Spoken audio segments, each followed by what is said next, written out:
शिवराय, मी Milind Khot, जराट YouTube channel आपले स्वागत आहे। तर मंडळी, आज आहे दत्त जयंती आणि दत्त जयंतीच्या दिवशी मी आलो आहे भक्ती बिल्डिंग। माझ्या पाठीमागे भक्ती बिल्डिंग येथे दत्त जयंतीचं पुरातन मंदिर आहे। आज ठिकठिकाणी दत्त जयंतीचा उत्सव चालू आहे आणि माझ्या गावी दत्त जयंती सप्ताह चालू आहे। माझ्या घरातले गावी गेले आहेत आणि मी जाणार आहे 31ला त्या सप्ताहाला, 31ला मी जाणार आहे। तो व्हिडिओ तुम्ही पाहालच। पण आता आलो आहे दत्त जयंतीच्या उत्सवाला आणि या भक्ती बिल्डिंगमधला जे देऊळ आहे पुरातन, त्याची माहिती घ्यायला आणि दर्शन करायला। चला तर जाऊया। परळगावातील भक्ती इमारत, पूर्वी ते चाळ होती, आज इमारत झाली आहे। दत्त मंदिराला भेट देण्यासाठी आपल्याला ह्या इमारतीमधून जावं लागतं। मुंबईतील या परळगावाला ऐतिहासिक आहे। इथे हाफकिन इन्स्टिट्यूट आहे, तिथे पूर्वी राजभवन होतं। याच परळगावात या मंदिराशेजारी बारादेवची आकर्षक आणि सुंदर अशी मूर्ती आहे। ही मूर्ती 6व्या शतकातील आहे। या मूर्तीचा इतिहास आणि या चंडिका देवस्थानाचा इतिहास पाहायचा असेल तर खाली डिस्क्रिप्शनमध्ये लिंक दिली आहे, ती पहा। याच परळगावातील हे जागृत देवस्थान दत्त मंदिर। हे दत्त मंदिर जागृत देवस्थान आणि पुरातन आहे। या दत्त मंदिरास साधू संतांनी भेट दिली आहे।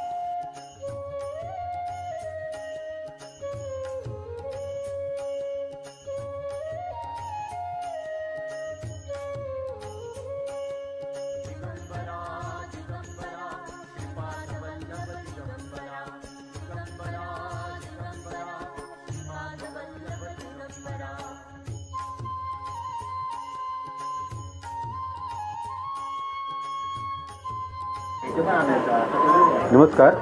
श्री दत्त जयंती उत्सव मंडळ भक्ती बिल्डिंग परळगाव या संस्थेच्या वतीने मी रमेश चव्हाण, मी आपणास या वास्तूबद्दल संक्षिप्त माहिती, माझ्या माहितीप्रमाणे असलेली संक्षिप्त माहिती मी या ठिकाणी आपणास देऊ इच्छितो। या ठिकाणी पूर्वी सोनार चाळ ही अस्तित्वात होती।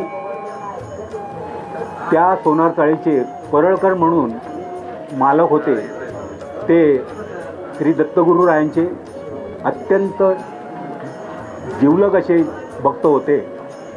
तर या ठिकाणी, या सोनार चाळीत त्या ठिकाणी स्वयंभू असं श्री दत्तात्रयाचं मंदिर होतं। एक जागृत देवस्थान म्हणून त्याचा नावलौकिक होता। आणि त्यावेळेस माझ्या माहितीप्रमाणे असे एक साधू संत या मंदिराचा वेध घेत या ठिकाणी आले आणि त्यांनी त्यावेळेस ह्या परळकरांना त्याने एक शालिग्राम म्हणून भेट दिला। आजही तो शालिग्राम त्या परळकरांच्या घरी आजही स्थित आहे।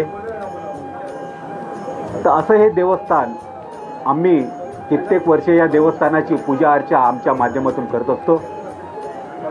1978 साली ह्या आपल्या सोनार चाळीची पुनर्स्थापना झाली आणि पुनर्विकासानंतर हे आता जे आपण जे मंदिरात आपण या ठिकाणी पाहतात ते अस्तित्वात आलं।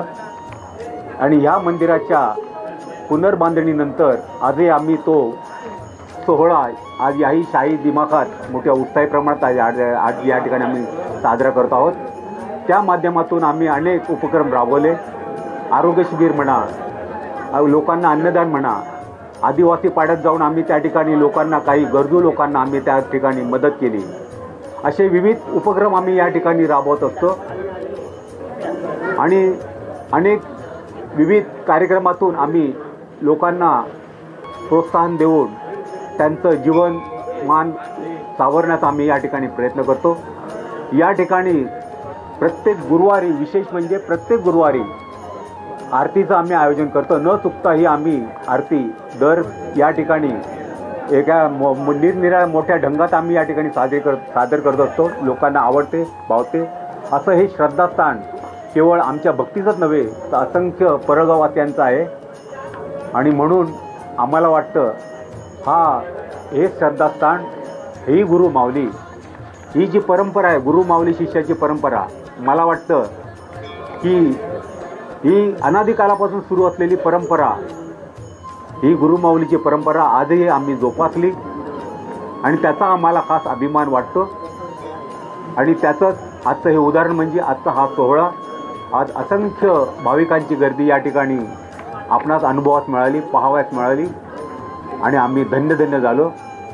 आणि त्यांनी दिलेल्या सहकार्यावर आम्ही आज हा सोहळा मोठ्या उत्साहीप्रमाणे या ठिकाणी साजरा करू शकलो. त्याचा आम्हाला सार्थ अभिमान वाटतो. आज आपण या ठिकाणी आपल्या यूट्यूबच्या माध्यमातून या ठिकाणी उपस्थित राहिलात. आमचं सखोल मार्गदर्शन आपणामार्फत आपण घेतलं, त्याबद्दल आपणास लाख धन्यवाद.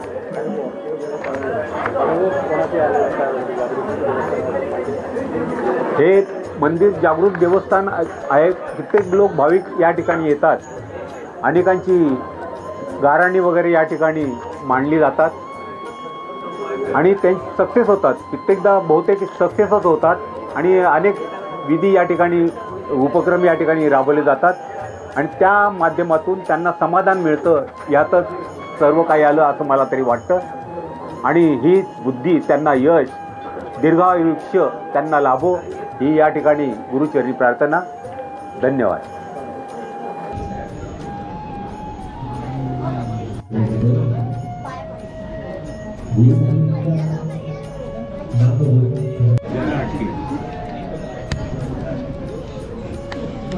नाव का तुझं?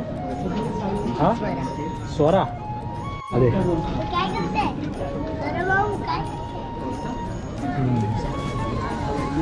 युपी लागता. तुझं नाव काय? आरोही.